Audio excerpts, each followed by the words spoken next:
Hello साथीहरु नमस्ते तपाईलाई मेरो च्यानलमा स्वागत छ। आज म तपाईहरु माझ खसीको आन्द्रा बुढीको रेसिपी लिएर आएको छु। यसलाई कसरी मिठोसँग पकाउन सकिन्छ भनेर तपाईहरु माझ देखाउन गइरहेको छु। यसको लागि मैले एउटा सिंगे खसीको आन्द्रा बुढीलाई लिएको छु। त्यसैगरी दुईटा प्याजलाई लाम्चा आकारमा काटेर लिएको छु। जिरा धनिया पाउडर 1 चम्चा जति बेसारलाई लिएको छु।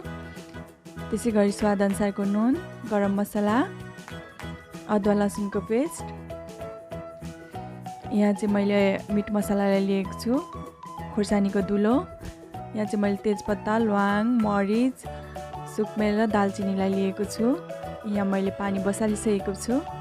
अब यसमा चाहिँ म यो सबै गरम मसलाहरूलाई हाल्दिन्छु, ल्वाङ सुकमेललाई, किनकि त्यो आन्द्रा बुढीको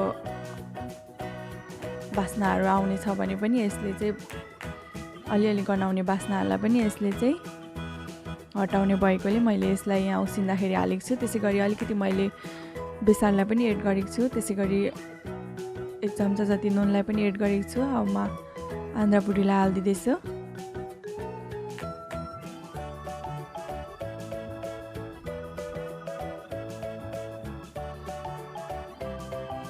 यहाँ मैले सबै आन्द्रा बुढीहरूलाई हाल्दिसकेको छु।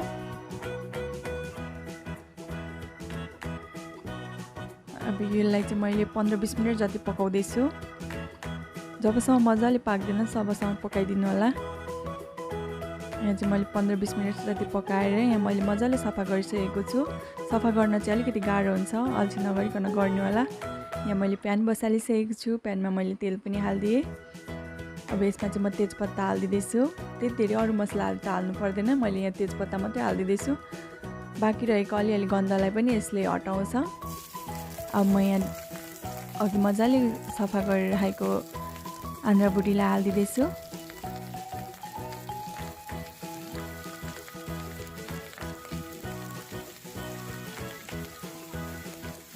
एकदम पखाल्न र सफा गर्न चाहिँ एकदम मेहनत लाग्छ, अरू त सबै ठिकै हुन्छ, त्यति धेरै गाह्रो हुँदैन। अब यसलाई म मजाले चलाइदिन्छु।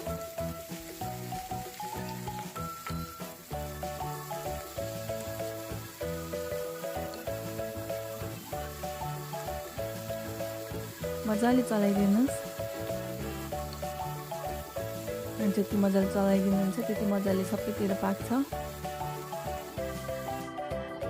अब यतिको भएपछि म यहाँ बेसार हालिदिँदैछु।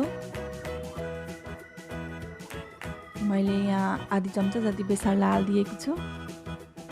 अब यसलाई पनि म मजाले मिक्स गरिदिन्छु।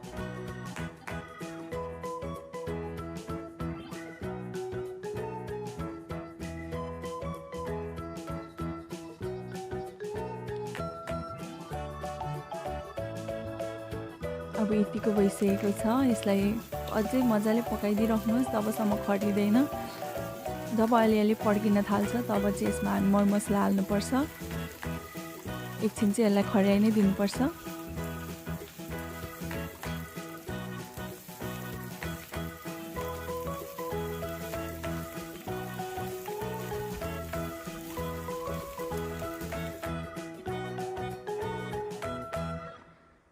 अब यतिको भएपछि म प्याजलाई पनि हालिदिँदैछु। यहाँ चाहिँ मैले प्याजलाई लाम्चो आकारमा काटेको छु। मैले चाहिँ यहाँ अलिकति बढी प्याजलाई हालिदिएको छु। यहाँ चाहिँ 2टा प्याजको युज गरेको छु। हजुरहरूलाई कतिको मनपर्छ त्यही अनुसारको हाल्न सक्नुहुन्छ। मैले यहाँ अदुवा लसुनको पेस्टलाई पनि हालिदिँदैछु। अदुवा लसुनको पेस्टले पनि बास्नालाई बढाउँछ, गनाउन दिँदैन। तर मजाले सफा गर्नुभयो भने त्यस्तो गनाउँदैन। अब यसलाई म मजाले मिक्स गरिदिन्छु।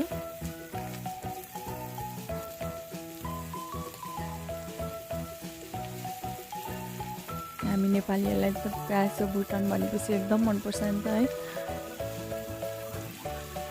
अलिकति केलाउन गाह्रो हुन्छ, तर त्यो केलाएपछि तातोमै मजाले केलाउनु भयो भने त्यो पनि मजाले निस्किन्छ खोरहरू पनि। यहाँ मैले मजाले मिक्स गरिदिँदैछु।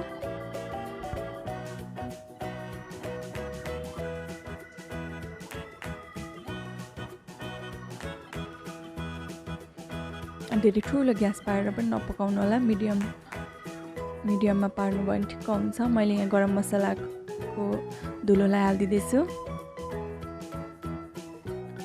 यहाँ चाहिँ मैले सुकमेल, ल्वाङ, मरिच सबैलाई मिक्स गरेर पिसेको हो। त्यसै गरी म अलिकति मिट मसलालाई युज गरिदिँदैछु 1 चम्चा जति। त्यसै गरी जिरा धनियाँ पाउडर 1 चम्चा। अब आफ्नो स्वाद अनुसारको नुन। हजुरहरूलाई कतिको चखिलो मनपर्छ त्यही अनुसारको तपाईँले नुन युज गर्न सक्नुहुन्छ। अब मैले सबै थोक हालिदिइसकेँ। अब यसलाई म मजाले मिक्स गर्छु। मरमसला सबै ठाउँमा पुग्ने गरेर चलाइदिनु होला। हेर्नु त हल्का कलर चेन्ज हुँदै आइसकेको छ। यसलाई चाहिँ मजाले खर्याउनु पर्छ अनि चाहिँ एकदम मिठो हुन्छ।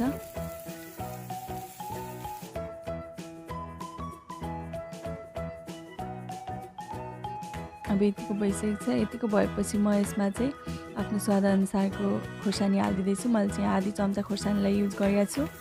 हजुरहरूलाई अझ पिरो मनपर्छ भने हरियो खोर्सानीहरू काटेर पनि हाल्न सक्नुहुन्छ। यसलाई पनि मजाले मिक्स गर्छु। अझै मजाले प्याजहरू पाकेको छैन। यसलाई अझै खर्याउनु पर्छ मजाले।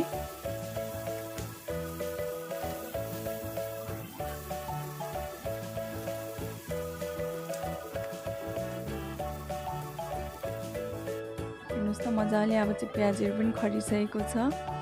भुटानको कलर पनि चेन्ज भएर आइसकेको छ। लाइटको अलिक कमले गर्दा अलिकति कालो कालो देखिएको छ तर एकदम टेस्टिलो बनिएको छ। मैले यहाँ सब पनि गरिसकेको छु। हेर्नुहोस् त एकदम चुरुम चुरुम यम्मी बनिएको छ। जस्तो भुटान हुनुपर्ने त्यस्तै छ। Thank you for watching.